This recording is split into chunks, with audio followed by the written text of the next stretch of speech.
ሰላም ጤና ይስጥልን ውድ አድማጭ ተመልካቾቻችን እንደምን ሰንብታችኋል? ይህ ገበያ ሚዲያ ነው። ፕሮግራማችን ከገበያ ሚዲያ ወደ እናንተ የሚደርስላችሁ ልዩ ዝግጅታችን ነው። በዛሬው የገበያ ሚዲያ ልዩ ዝግጅት ሁለት ዋና ጉዳዮችን መሰረት በማድረግ መረጃ የምናካፍላችሁ ይሆናል። ቀዳሚ የሚሆነው ኢትዮጵያ የኦጋዴን የተፈጥሮ ጋዝ ኤክስፖርት ፕሮጀክትን መሰረዟ ተገልጿል። እንደዚሁም በአንጻሩ መንግስት የማዕድን ሚኒስቴር የተፈጥሮ ጋዝን ለሀገር ውስጥ ፍጆታ ለመጠቀም የሚያስችል አዲስ ፕሮጀክት እያጠና መሆኑን አስታውቋል። ይህንን መረጃና እንደዚሁም ከ70 በላይ መንግስት ተቋማት ከ404 ሚሊዮን ብር በላይ መመሪያውን ያልተከተለ ግዢ መፈጸማቸውና ምዝበራ ተደርጎባቸዋል በተባሉ የመንግስት መስሪያ ቤቶች ከ4 ቢሊዮን ብር በላይ ገንዘብ መባከኑ ተገልጿል። እነኚህን ሁለት ጉዳዮች በሚመለከት መረጃ የምናካፍላችሁ ይሆናል። አብራችሁን እንድትቆዩ በመጋበዝ በቀጥታ ወደ መረጃው እናልፋለን።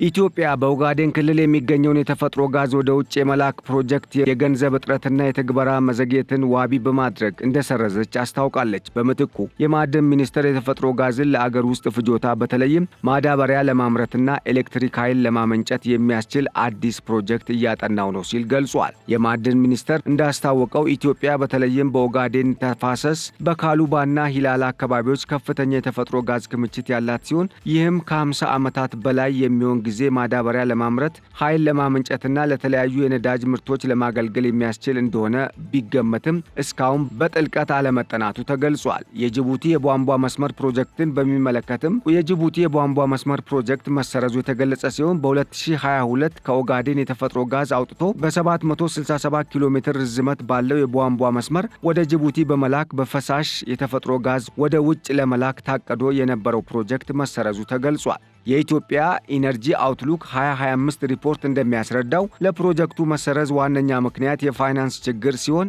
ይህ ደግሞ ኢትዮጵያ ከተፈጥሮ ጋዝ ወደ ውጭ በመላክ ገቢ የማመንጨት አቅሟ ቀንሷልም ነው የተባለው። በአራት መንግስታዊ ተቋማት አማካኝነት በተዘጋጀው በዚህ ሪፖርት ላይ እንደተገለጸው የማዕድን ሚኒስቴር በአሁኑ ወቅት ማዳበሪያ ማምረትን ጨምሮ በሀገር ውስጥ የተፈጥሮ ጋዝን የመጠቀም አዲስ ፕሮጀክት እያጠና ስለመሆኑ አስታውቋል። ሚኒስቴሩ የተፈጥሮ ጋዝን ወደ ኤሌክትሪክ ኃይል ለመቀየርና ኃይልን ለማመንጨት ከኢትዮጵያ ኤሌክትሪክ ኃይል ጋር ለመስራት ፍላጎት እንዳለው የገለጸ ሲሆን ይህም በተለይ ዝናብ በሌለባቸው ዓመታት የኃይል ስርዓቱን ለማመጣጠን ጠቃሚ አማራጭ ሊሆን እንደሚችልም ተመላክቷል። ኢትዮጵያ በአሁኑ ወቅት በዓመት ከ4 ቢሊዮን ዶላር በላይ በሚገመት ወጪ ከውጭ በሚገቡ የነዳጅ ምርቶች ላይ ጥገኛ መሆኗ የሚታወቅ ነው። ይህንን ለመቀነስ መንግስት የአገሪቱን የተፈጥሮ ሀብቶች ለማልማትና ለማውጣት የሚያስችል ስትራቴጂ በመተግበር ላይ መሆኑ የተገለጸ ሲሆን አዲሱ ፖሊሲ በተፈጥሮ ጋዝ ፍለጋ ላይ በማተኮር ዘርፉን ለኩባንያዎች ክፍት በማድረግና ኢንቨስትመንቶችን በማበረታታት ላይ ቅድሚያ እንደሚሰጥ ተመላክቷል።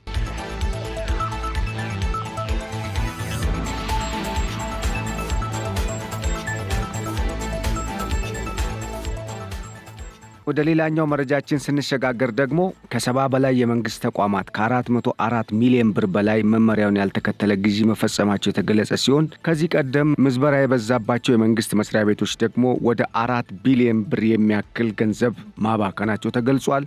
በፌዴራል መንግስት የክፍያ መመሪያ መሰረት ለውሎ አበልና ለመጓጓዣ የተሰጠ ቅድመ ክፍያ ሰራተኛው ስራውን አጠናቆ ከተመለሰ በኋላ በሚመጡት 7 ቀናት ውስጥ መወራረድ እንዳለበት ያስቀምጣል። በተመሳሳይ የመንግስት መስሪያ ቤቶች በሂሳብ አያያዝ መመሪያ መሰረት ለስራ ማስኬጃ የተሰጠ ቅድመ ክፍያ በ7 ቀናት ውስጥ መወራረድ እንዳለበትም ይደነግጋል። የፌዴራል ዋና ኦዲተር መሰረት ዳምጤ ባቀረቡት ሪፖርት በ137 መስሪያ ቤቶችና በ20 የገቢዎችና ጉምሩክ ቅርንጫፍ ጽሕፈት ቤቶች ላይ የተሰብሳቢ ሂሳብ ደንብና መመሪያን ተከትለው ስለመፈጸማቸው ኦዲት መደረጉን አብራርተዋል። በመንግስት የግዢ አዋጅ ደንብና መመሪያ መሰረት ግዢ መፈጸማቸውን ለማረጋገጥ በ70 መስሪያ ቤቶችና በ7 ቅርንጫፍ ጽሕፈት ቤቶች በተደረገ ኦዲት ከ404 ሚሊዮን ብር በላይ መመሪያውን ያልተከተለ ግዢ መፈጸሙ ተረጋግጧል። የህዝብ ተወካዮች ምክር ቤት ባካሄደው 39ኛ መደበኛ ስብሰባው የፌዴራል ዋና ኦዲተር የፌዴራል መንግስት መስሪያ ቤቶች የ2016 በጀት ዓመት የፋይናንስ ህጋዊነትና የክዋኔ ኦዲት ሪፖርትን አዳምጧል። ዋና ኦዲተሩ ያልተሰበሰበ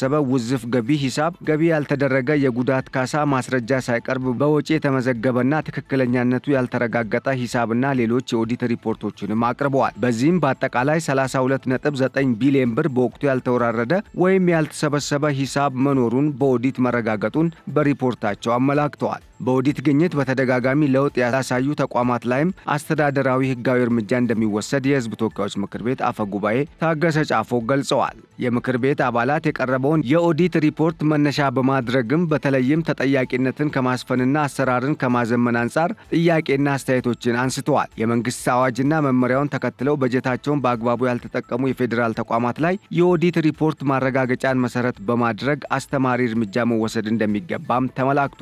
በኦዲት ግኝት መመለስ ያለበትን አሁንም ድረስ አፈጻጸሙ ዝቅተኛ የሆነ የመንግስትን ገንዘብ ከማስመለስ አንጻር ዋና ኦዲተር ምን እንደሰራ ተጠይቋል። የፌዴራል ዋና ኦዲተር መሰረት ዳምጤም በሰጡት ምላሽ የዋና ኦዲተር ስልጣንና ተግባር ምክር ቤቱ ያጸደቀው በጀት በተቀመጠው አዋጅና ደንብ መሰረት ጥቅም ላይ መዋሉን ኦዲት ማድረግ ወይም ማረጋገጥ እና ሪፖርቱን ለምክር ቤቱ ማቅረብ መሆኑን አስረድተዋል። በመሆኑም ምክር ቤቱ በቀረበው ኦዲት ሪፖርት መሰረት የማስተካከያ እርምጃ መውሰዱን፣ ክትትልና ቁጥጥሩን በማጠናከር ተቋማቱን ተጠያቂ ማድረግ እንደሚገባውም ጠቁመዋል። የመንግስት ወጪ አስተዳደርና ቁጥጥር ጉዳዮች ቋሚ ኮሚቴ ሰብሳቢ ዶክተር የሽመቤት ደምሴ በበኩላቸው የክዋኔና ፋይናንስ ኦዲት ሽፋን እያደገ መምጣቱን በጥንካሬነት አንስተዋል። በክዋኔ ኦዲት የከፋ የኦዲት አስተያየት ያገኙ ተቋማትን የሚመሩና በተደጋጋሚ ማስተካከያ ያልወሰዱ አመራሮች ለሌላ ኃላፊነት እንዳይታጩ መደረግ እንደሚገባቸውም ተጠቅሷል። የህዝብ ተወካዮች ምክር ቤት አፈ ጉባኤ ታገሰ ጫፎ በበኩላቸው የኦዲት ግኝት ሪፖርቱን መነሻ በማድረግ ተቋማትን አስተባብሮ እርምጃ እንዲወሰድ ማድረግ የምክር ቤቱ ኃላፊነት በመሆኑ በትኩረት ይሰራልም ብለዋል። በአፈ ጉባኤ የሚመራው ኮሚቴ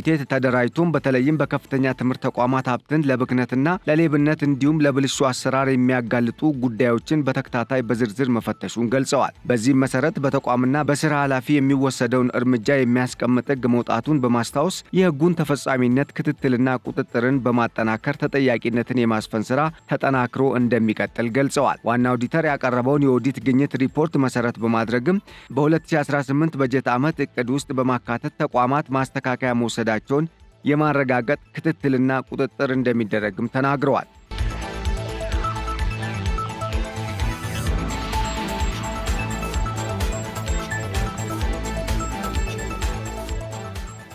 በዚህም በተደጋጋሚ የኦዲት ግኝት ሪፖርት ቀርቦባቸው ማስተካከያ ያላደረጉና ለውጥ ያላሳዩ ተቋማት ላይ አስተዳደራዊ ህጋዊ እርምጃ እንደሚወሰድ አፈ ጉባኤ ታገሰ ጫፎ በአጽንኦት ማሳሰባቸውን መረጃው አመላክቷል። ከዚህ ቀደም በተደረገ የኦዲት ግኝት በበጀት ዓመቱ ምዝበራ የጎላባቸው በተባሉ የመንግስት መስሪያ ቤቶች ከ4 ቢሊዮን ብር በላይ ሊባክን መቻሉ ተገልጿል። የፌዴራል ዋና ኦዲተር ወይዘሮ መሰረት ዳምጤ እንደገለጹት የፌዴራል መንግስት መስሪያ ቤቶች የፋይናንስና ህጋዊነት ኦዲትን በተመለከተ ተቋማቸው ያካሄደውን የኦዲት ሪፖርት ለህዝብ ተወካዮች ምክር ቤት ባቀረቡበት ወቅት ለፓርላማው የቀረበው የፌዴራል ዋና ኦዲተር መስሪያ ቤት ሪፖርት እንደሚያመላክተው የበጀት አፈጻጸምን በተመለከተ በተደረገው የኦዲት ሥራ 6 ተቋማት አስተያየት ለመስጠት ያልተቻለባቸው ሲሆኑ 19 ተቋማት ደግሞ የጎላ ችግር ያለባቸው ሆነው በመገኘታቸው ተቀባይነት የሚያሳጣ አስተያየት ተሰጥቶባቸዋል። ሐሳባቸው የጎላ ችግር ያለበት በመሆኑ ተቀባይነት የሚያሳጣ አስተያየት ከተሰጠባቸው ተቋማት መካከልም የፌዴራል ስነ ምግባርና ጸረ ሙስና ኮሚሽን፣ የኢትዮጵያ ፖሊስ ዩኒቨርሲቲ፣ የኢንፎርሜሽን መረብ ደህንነት አገልግሎት፣ የፌዴራል ፖሊስ፣ ሚዛን ቴፒ ዩኒቨርሲቲ፣ ጂንካ ዩኒቨርሲቲ፣ ደብረ ብርሃን ዩኒቨርሲቲ፣ ጋምቤላ ዩኒቨርሲቲ፣ ወላይታ ሶዶ ዩኒቨርሲቲ፣ አዲስ አበባ ዩኒቨርሲቲ፣ ቡሌ ሆራ ዩኒቨርሲቲ፣ የአዲስ አበባ ሳይንስና ቴክኖሎጂ ዩኒቨርሲቲ እንደሚገኙበት ተገልጿል። የፌዴራል ዋና ኦዲተር አስተያየት ለመስጠት ተቸገርኩባቸው ካላቸው ተቋማት መካከልም የሪፐብሊኩ የጥበቃ ኃይል፣ አርቲፊሻል ኢንተለጀንስ፣ ብሔራዊ መረጃና ደህንነት አገልግሎት፣ የቀድሞ የኢኖቬሽንና ቴክኖሎጂ ኢንስቲትዩት፣ የአደጋ ስጋትና ሥራ አመራር ኮሚሽን፣ የንግድና ቀጠናዊ ትስስር ሚኒስቴር እንዳሉበትም ተገልጿል። ከ1 ዓመት እስከ 6 ዓመት ዕድሜ ያለውና ለመንግሥት ገቢ መደረግ የነበረበት 13.4 ቢሊዮን ብር ውዝፍ የጉምሩክ ቀረጥና ታክስ ዕዳ መኖሩን በሪፖርቱ ተመላክቷል። የተሟላ ወጪ ሳይቀርብ በወጪ መዝግበው የተገኙ መስሪያ ቤቶችን በሚመለከትም የአዲስ አበባ ሳይንስና ቴክኖሎጂ ዩኒቨርሲቲ 124 ሚሊዮን ብር፣ የንግድና ቀጠናዊ ትስስር ሚኒስቴር 65 ሚሊዮን ብር፣ የአደጋ ስጋትና ሥራ አመራር ኮሚሽን 64 ሚሊዮን ብር፣ የሰመራ ጉምሩክ ቅርንጫፍ 7.9 ሚሊዮን ብር፣ የሰብአዊ መብቶች ኮሚሽን 5.6 ሚሊዮን ብር፣ ወላይታ ሶዶ ዩኒቨርሲቲ 4.8 ሚሊዮን ብር በድምሩ 307.5 ሚሊዮን ብር የተሟላ ወጪ ሳይቀርብ በወጪ መዝገበው የተገኙ መስሪያ ቤቶች ናቸውም ተብሏል።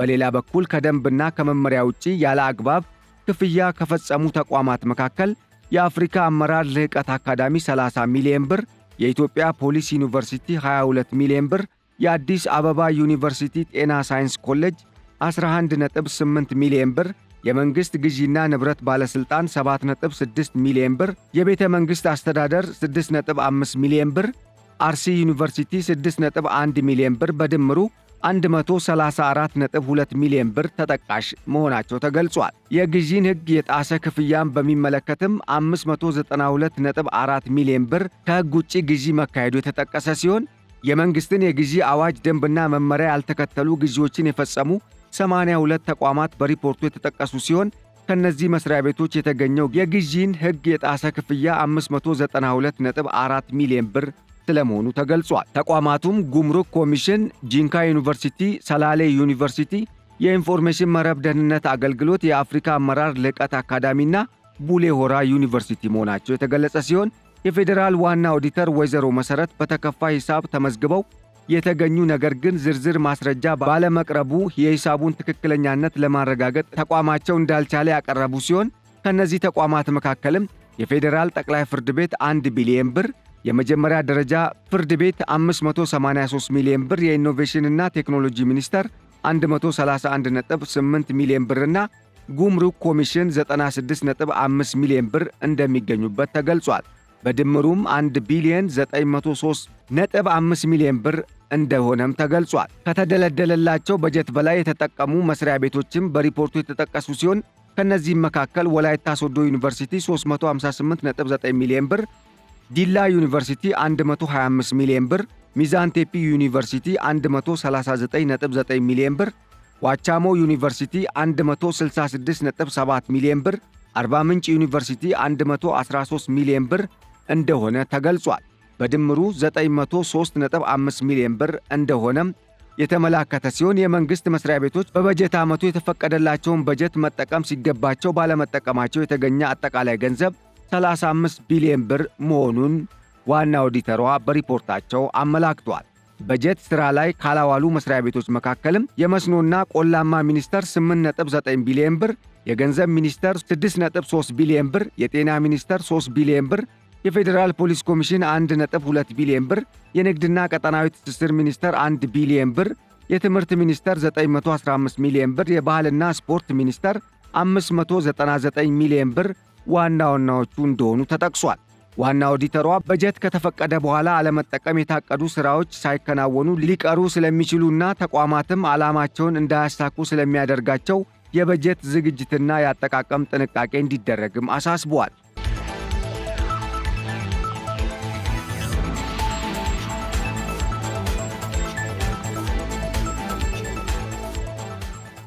የተሽከርካሪ አጠቃቀምና አያያዝን በተመለከተም በሚያብራራው የኦዲት ሪፖርት በመንግሥት ተቋማት ውስጥ 188 ተሽከርካሪዎች ሊብሬ ያልቀረበባቸው፣ 694 ተሽከርካሪዎችና 56 ሞተር ብስክሌቶች ያለ አገልግሎት ወይም በብልሽት የቆሙ፣ የባለቤትነት መታወቂያ ደብተራቸው በሌሎች መስሪያ ቤቶችና ድርጅቶች ስም የሆኑ 275 ተሽከርካሪዎች፣ የነዳጅ ተሽከርካሪዎች፣ የነዳጅ መቆጣጠሪያ ጌጅ የሌላቸው 44 ተሽከርካሪዎች፣ የመድን ዋስትና የሌላቸው ወይም ያልተገባላቸው 10 መኪኖች ይገኙበታል ሲሉም ነው በሪፖርቱ ያመላከቱት። የኦዲት ሪፖርቱ ከተሰጠ በኋላ የአማራ ብሔራዊ ንቅናቄ አብን የፓርላማ አባል አቶ ሙሉቀን አሰፋ በጠቅላይ ሚኒስትሩ አብይ አህመድ አስተባባሪነት በሚመሩ የሜጋ ፕሮጀክቶች ጉዳይ የገንዘብ አሰባሰብና አወጣጥን በተመለከተ የመንግሥትና የፋይናንስ አዋጅ ደንብና መመሪያ ተከትሎ የተሰራ ስለመሆኑ ኦዲት አድርጋችሁ ከሆነ የኦዲት ሪፖርቱ ቢገለጽልን፣ ካላደረጋችሁ ደግሞ ኦዲት ላለማድረግ ምክንያታችሁ ምንድነው ሲሉ ጠይቀዋል ተብሏል። የፌዴራል ዋና ኦዲተሯ ወይዘሮ መሰረት ለተነሳው ጥያቄ በሰጡት ምላሽም ኦዲት አላደረግንም፣ ያላደረግንበት ምክንያት ደግሞ የፌዴራል ዋና ኦዲተር ተግባርና ኃላፊነት የመጀመሪያው በተከበረው ምክር ቤት የጸደቀውን በጀት የክዋኔ ኦዲት ማድረግ እንደሆነ ገልጸዋል። በተጨማሪም ደግሞ የመንግሥት ተቋማትም ይሁኑ የልማት ድርጅቶች በአዋጅ በተሰጣቸው ሥልጣንና ኃላፊነት መሠረት የክዋኔ ኦዲት እንደሚደረግና ሪፖርት እንደሚቀርብ ተናግረዋል። ስለዚህ ቅድሚያ በተሰጠን ሥልጣንና ኃላፊነት መሠረት እንሄዳለን ያሉ ሲሆን አሁንም ግን እነዚህን ፕሮጀክቶች በተመለከተ የተመዘበረና የጠፋ ነገር ካለ በኦዲት የሚታለፍ ተቋም ስለሌለ የፕሮጀክቶቹ ስምና የጎደለው ገንዘብ በግልጽ ከቀረበልን ለማየት ዝግጁ ነን ሲሉም ተናግረዋል። በተዘጋው የበጀት ዓመት የባከነው ገንዘብ ይህም ማለት የተሟላ ወጪ ሳይቀር በወጪ የተመዘገበው ከደንብና ከመመሪያ ውጪ ያለ አግባብ ክፍያ የተፈጸመው የግዢን ሕግና መመሪያ የጣሰ ክፍያ የሂሳብን ትክክለኛነት ለማረጋገጥ ያልተቻለበትና ከተደለደለላቸው በጀት በላይ የተጠቀሙ መስሪያ ቤቶችና በአጠቃላይ የባከነው ብር 3 ቢሊዮን 841 ሚሊዮን ብር መሆኑ ተጠቁሟል። ከሁሉ የሚያስደንቀው ሂሳባቸው የጎላ ችግር ያለባቸው ተብለው ከተጠቀሱት መስሪያ ቤቶች መካከል በቀዳሚነት የተጠቀሰው የፌዴራል ስነ ምግባርና ጸረ ሙስና ኮሚሽን መሆኑ ሲሆን መስሪያ ቤቱ የድርጅቱ መፈክር አድርጎ የሚጠቀመው ከሙስና የጸዳች ኢትዮጵያ የሚል መሆኑ አስገራሚ እንዳደረገው ተጠቅሷል።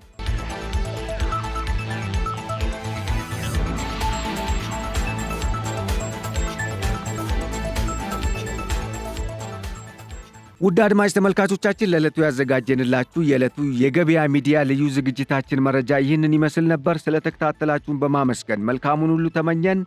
ሰላም።